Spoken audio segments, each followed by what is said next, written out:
মসজিদে নববীতে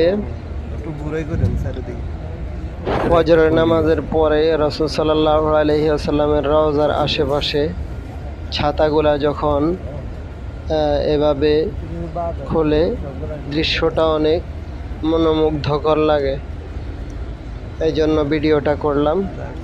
আশা করে আপনারাও দেখবেন আর দোয়া করে আল্লাহ তাআলা যেন সকল মুসলিম উম্মাহকে জীবনে একবার হলেও স্বচক্ষে রাসূলের রওজার পাশে গিয়ে সশরীরে রাসূল সাল্লাল্লাহু আলাইহি ওয়াসাল্লামকে সালাম পৌঁছানোর তৌফিক দান করে।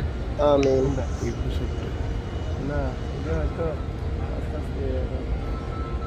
অর্ধেক করে রেখে দিচ্ছে